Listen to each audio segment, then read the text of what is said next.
পর বেশ লাগছে বন্ধু মন। মাঝে মাঝে কাজের ফাঁকে এইসব জায়গায় এলে মন খুব ভালো লাগে। শুদ্ধ বাতাস, মাটির সোনা গন্ধ, পাখির কলতান, আহা।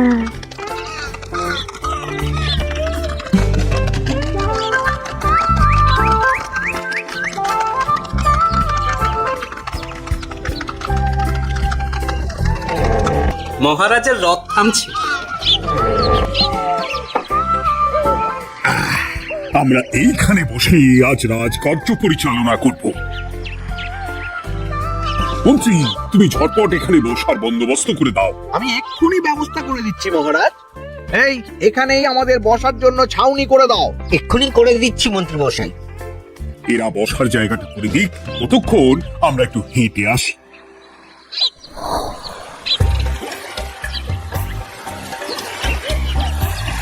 সকালবেলা হাঁটা শরীরের পক্ষে খুব ভালো মহারাজ।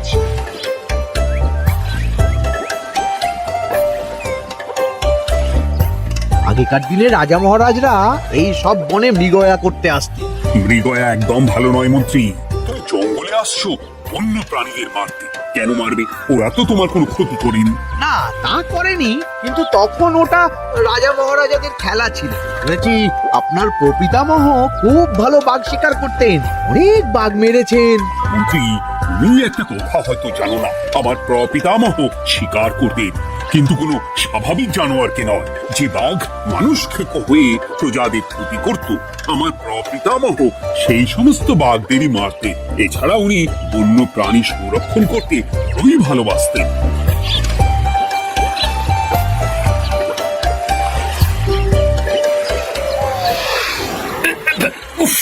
এটা আবার কি? এই এটা আবার কোথা থেকে উড়ে এলো?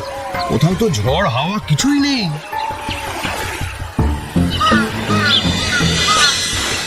একটা ধাঁধা মহারাজ, এই কাগজে লেখা। ধাঁধা? পড়ো দেখি। জোয়ার ভাটা প্রভুর খেলা, ভাটা হবে হলে বেলা, ভাটা হলেই দেখা যাবে লাল রঙের এক পাথর পাবে, নদীর ধারে গর্ত করে যত্নে সাজাই কলস ভরে, হেথায় হথায় ছড়িয়ে যাহা অন্ধকারে জলে তাহা, ঢুকলে চক্ষু ঝলসে যাবে, হাতের কাছে ঘন্টা পাবে, ঠিক ঘন্টা বাজলে পরে পড়বে ঝরে থরে থরে, ঘন্টা যদি হয় ভুল যেন তুমি হারাবে কুল, ঠিক ঘন্টা চিনতে হলে নকশা দেখো চক্ষু খুলে, সিন্দুক দেওয়ালে হাত দাও আসল ঘটনা জেনে নাও। ওরে বাবা, খুব দীর্ঘ ধাঁধা। তা মন্ত্রী, তুমি কিছু বুঝলে? এটা একটা গুপ্তধনের নকশা। এর মধ্যে গুপ্তধন কোথায় আছে তার একটা ধারণা দেওয়া আছে। গুপ্তধন? ওটা আমাকে পেতেই হবে, পেতেই হবে। দেখি দেখি একবার কাগজটা দাও। গোপাল, কাগজটা আগে আমার হাতে দাও, দেখি ভালো করে। এখন নদীতে জোয়ার চলছে গোপাল। একটু পরেই ভাটা শুরু হবে। হ্যাঁ, ভাটা না হলে কিচ্ছু বোঝা যাবে না। এখানে স্পষ্ট লেখা আছে, ভাটা হলেই দেখা যাবে লাল রঙের এক পাথর পাবে। তার মানে আমাদের ভাটা হওয়া পর্যন্ত অপেক্ষা করতে হবে। না, সময় নষ্ট না করে ধাঁধাটার সমাধান করতে শুরু করি। ভাটা হলে একটা লাল রঙের পাথর দেখা যাবে, এই পর্যন্ত পরিষ্কার আছে। বুঝতে হবে ওর পর থেকে। পড়ো গোপাল, চলো আমরা সবাই বুদ্ধি লাগাই। নদীর ধারে গর্ত করে যত্নে সাজাই কলস ভরে। এটার অর্থ ধাঁধাটা মাথায় বসিয়ে নিয়েছি, এবার কে কি বলবে সেটা শুনতে হবে। চলো গোপাল, আমরা ধাঁধা যেমন যেমন বলেছি তেমন তেমন ভাবে চলি। চলুন মহারাজ, এখন আমাদের দেখতে হবে লাল পাথর। কোথায় আছে লাল পাথর? চলো চলো সবাই, চোখ কান খুলে আমরা নদীর পাড় ধরে হাঁটি। আমি একটু তফাতে হাঁটি। গুপ্তধন আমাকে একা পেতে হবে। ভাটা হলেই দেখা যাবে লাল রঙের এক পাথর পাবে। আমাকে চোখ কান খোলা রাখতে হবে। লাল পাথর, নদীর চড়ায় লাল পাথর দেখতে হবে। লাল পাথর, লাল পাথর। ওটা কি? তো এই তো লাল পাথর, লাল পাথর। ওরা অনেকটা এগিয়ে গেছে, ওদের আমার দিকে নজর নেই। এই সুযোগ, এই সুযোগ একা একা গুপ্তধন নিয়ে পালাবো।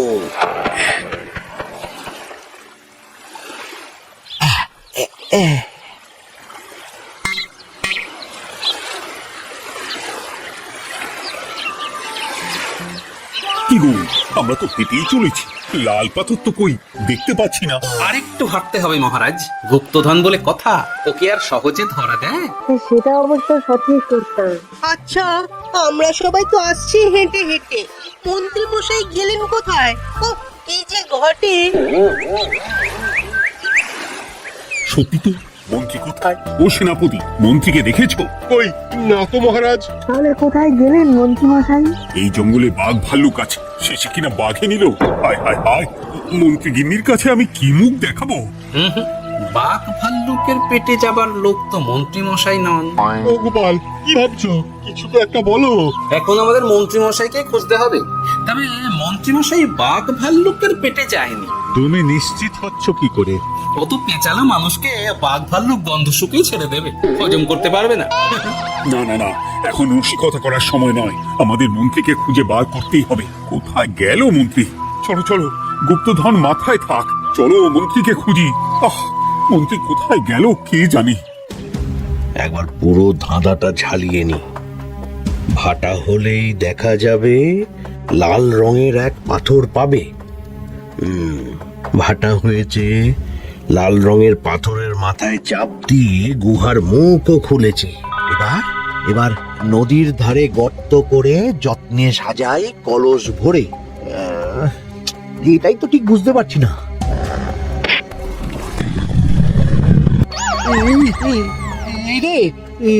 এবার কি হবে? কোথাও একটা আওয়াজ হলো। আওয়াজটা কোন দিক থেকে হলো? চলুন সামনে এগিয়ে যাই। আমার মনে হয় আওয়াজটা সামনের দিক থেকে এলো। আমারও তাই মনে হলো। তবে কি মন্ত্রী মশাই লাল পাথরের হদিশ পেয়ে গেছেন? আমাদের চোখে পড়লো না, অথচ মন্ত্রী মশাই চোখে পড়ে গেল। আসলে আমরা কথা বলতে বলতে গেছি, তাই নজরে পড়েনি। মন্ত্রী মশাই একা একা আমাদের পেছন পেছন আসছিলেন। উনি ইচ্ছে করেই আমাদের পেছনে পেছনে আসছিলেন। এই যে একা গুপ্তধন নিয়ে যেতে চেয়েছিলেন, এখন কোথায় আছেন কে জানে।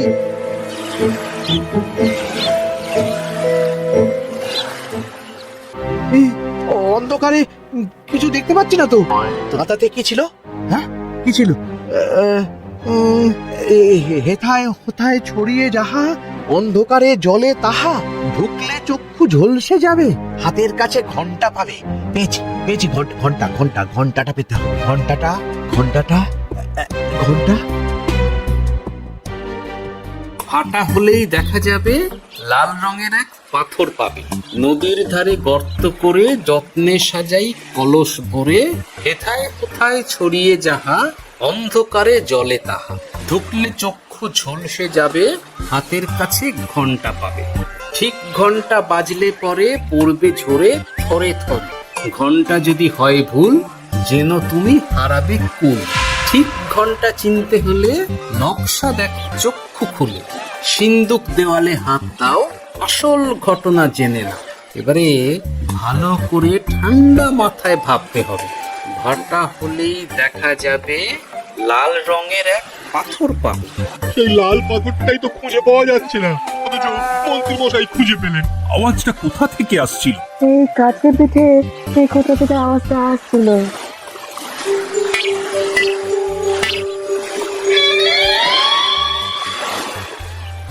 এই তো, এটাই মনে হয় সেই লাল পাথর। একটু নাড়িয়ে চাড়িয়ে দেখি তো কিছু হয় কিনা।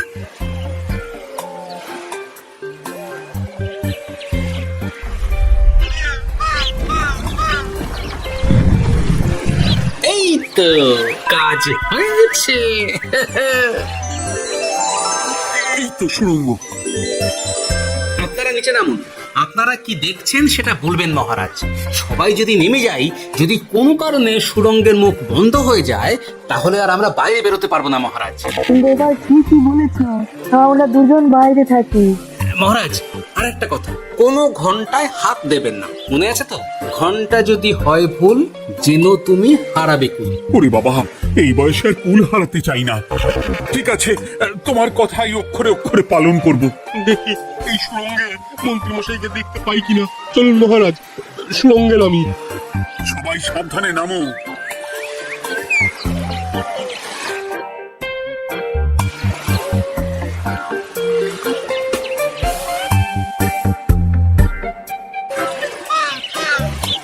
মহারাজ, ওখানে কি কি দেখতে পাচ্ছেন?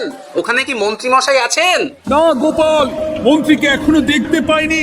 শুধু আমি এখানে অজস্র পাথর দেখতে পাচ্ছি। পাথরে পাথরে ছয়লা, ছোট বড় অজস্র। পাথরগুলো বড় অদ্ভুত, কিরকম কিরকম মানুষ মানুষ গড়ন। লম্বা বেঁটে হরেক রকম। মানুষ মানুষ গরম, সেটা কিরকম? আর কিছু? কোনো কলসি কি দেখতে পাচ্ছেন? কলসি তো দেখতে পাচ্ছি না। মহারাজ, কলসি থাকতেই হবে, কারণ ধাঁধায় লেখা আছে নদীর ধারে যত্ন করে যত্নে সাজাই কলস ভরে। গর্তটা আসলে হলো সুড়ঙ্গ, কিন্তু কলস। মহারাজ, মহারাজ, এইদিকে এইদিকে একটা কলসের মতো কি যেন আছে। এইদিকে আসুন, এদিকে এদিকে। হ্যাঁ গোপাল, দেখতে পেয়েছি। এবার আমি যেরকম যেরকম বলবো সেই রকম সেরকমই করবেন। আমি বিজ্ঞানীকে নদী থেকে জল তুলে পাঠিয়ে দিচ্ছি। পাত্র কোথায় পাবে? আমাদের জল খাবার যে পাত্র আছে সেটা আনতে লোক পাঠাচ্ছি। ঠিক আছে। শুধু একটা কথা বলছি, আপনারা কেউই সুড়ঙ্গের ভেতরে কোনো কিছুতে হাত দেবেন না। কেন গোপাল? সব পরে বলবো, এখন আমি যা বলছি সেটা শুধু মনে রাখুন। সুড়ঙ্গের ভেতরে কিছুতে হাত দেবেন না। ঠিক আছে। প্রহরী, তুমি যাও, যেখানে আমাদের বসবার আয়োজন করা হয়েছে সেখানে গিয়ে একটা জলের পাত্র নিয়ে নদী থেকে জল ভরে নিয়ে এসো। গোপাল, মন্ত্রী মশাই কোথায় গায়েব হয়ে গেলেন? কোথাও গায়েব হয়ে যাননি বিজ্ঞানী, কোথাও গায়েব হয়ে যাননি উনি ওই সুড়ঙ্গের ভেতরেই আছেন। কিন্তু কেউ তো ওনাকে দেখতে পাননি। সম্ভবত পাথর হয়ে আছে। এখন কিভাবে পাথর হয়েছেন সেটা তো আমি বলতে পারবো না। সবটাই স্বপ্নের মতো লাগছে। ঠিক যেন স্বপ্নের মতো লাগছে। এই জীবনে সুরঙ্গ দর্শন হয়ে গেল। আমাদের পাতাল প্রবেশ। পাতালে আসিয়া আমি মনে মনে বলি, গুপ্তধর নিয়ে আমরা যেন সৎ পথে চলি। তোমার এখনো কাব্য আসছে সভাকবি। আসছে মানে কাব্যের সাথে আছে রোমাঞ্চ, করছে ঘাসের শীত, হচ্ছি আমি অধীর। মহারাজ, জল দিয়ে বিজ্ঞানীকে পাঠাচ্ছি। কি করতে হবে বিজ্ঞানীকে সব বলে দিয়েছি। তুমি ভেতরে আসবে না? আসবো ঠিক সময়ে। এখন আমি যেমন যেমন বলবো আপনি ঠিক তেমন তেমন করবেন। ঠিক আছে। বিজ্ঞানী, যেমন যেমন বললাম ঠিক তেমন তেমন ভাবে কলসিকে জল দিয়ে পরিষ্কার করবে। মনে রেখো, ধাঁধায় আছে কলসি সাজাই যতন কর। তুমি একটা কথা মনে রেখো বিজ্ঞানী, কোথাও হাত দিও না কিন্তু। ঠিক আছে গোপাল, তোমার উপস্থিত বুদ্ধি শুনে না নেই। আমি যাচ্ছি গোপাল। সাবধানে সাবধানে। মহারাজ, বিজ্ঞানী যাচ্ছে। সাবধানে নামো, সাবধানে। মহারাজ, এই কলসিটা কোথায়? ওই তো, একটু সাবধানে যাও।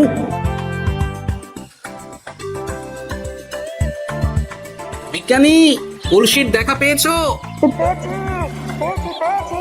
এবারে কলসিটাকে ভালো করে জল দিয়ে ধুয়ে দাও। কলসির আলোয় সুড়ঙ্গ আলোকিত গোপাল। এরপর কি? ভালো করে দেখুন মহারাজ, কোথাও ঘন্টা দেখতে পাচ্ছেন কিনা? ঘন্টা একটা তো নয়, সার সার ঘন্টা, অনেকগুলো ঘন্টা। সাবধান, ঘন্টায় হাত দেবেন না, শুধু দেখুন।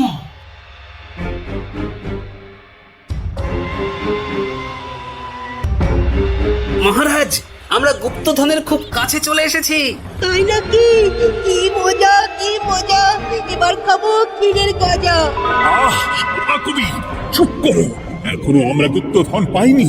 বাবার মুখে দাঁড়িয়ে সবগুলো তারা আঁকা। বিজ্ঞানী, কোন ঘন্টায় চাঁদের নকশা করা আছে কি? একটু দেখে বলো না। আমি আতস কাজ নিয়েই দেখছি, সব ঘন্টাতেই তারা আঁকা। খবরদার, কোন ঘন্টাকেই ছোঁবে না। ঠিক আছে, কোনো কিছু না ছুঁয়ে আমি দেখছি। পেয়েছি গোপাল, চা রাখার ঘন্টা পেয়েছি। ওই ঘন্টাটা বাজাও, বাজাও।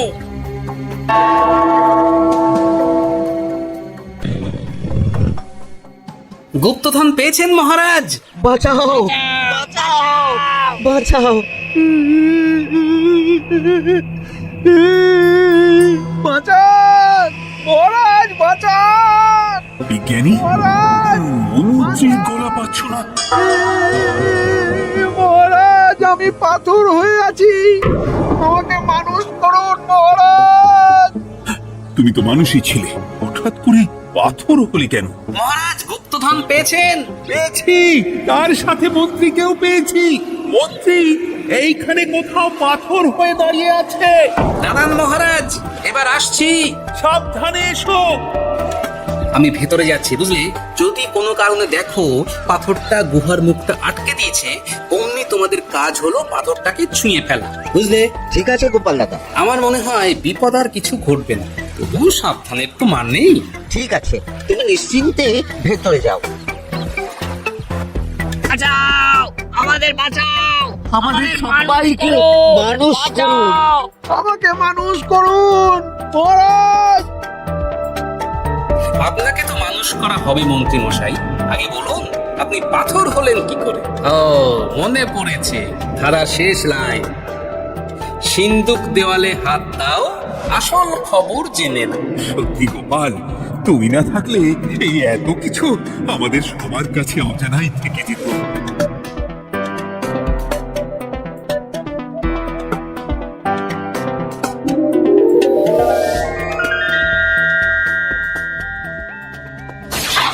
ধন্যবাদ আমাকে মুক্ত করার জন্য।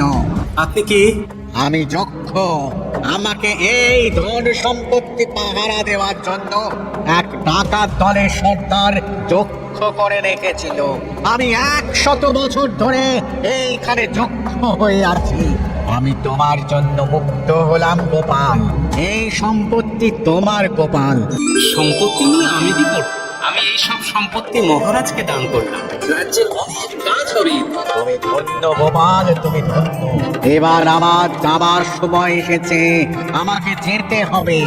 যাবার আগে এই পাথরগুলোকে মানুষ করে যান। এরা সব লোভী। আমি আমার সীমিত ক্ষমতায় এই গুপ্ত ধনের ধাঁধাকে এখানে যারাই ভ্রমণ করতে আসে তাদের হাতে তুলে দিই, কিন্তু কেউ এই ধাঁধার সমাধান করতে পারে না। সবার মনে লোভ কাজ করে, এই লোভ এদেরকে পাথর করে রেখেছে। পাথর হলো কি করে?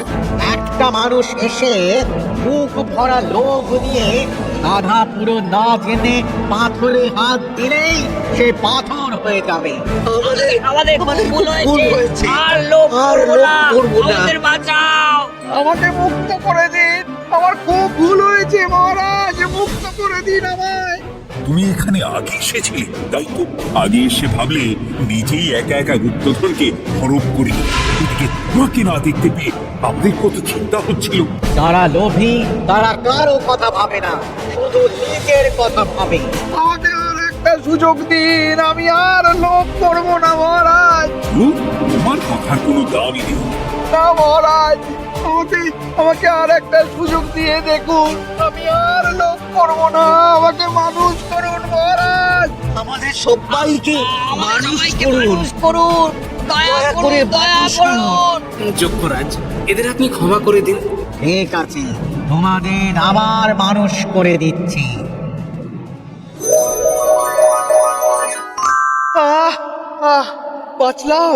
বাঁচলাম। এইরকম বারবার বাঁচা যাবে না, কিন্তু এবার সাপ ব্যাং যাই হবে না কেন ওইভাবেই থাকতে হবে, এই আমি বলে দিলাম। এবার আমার মুক্তি।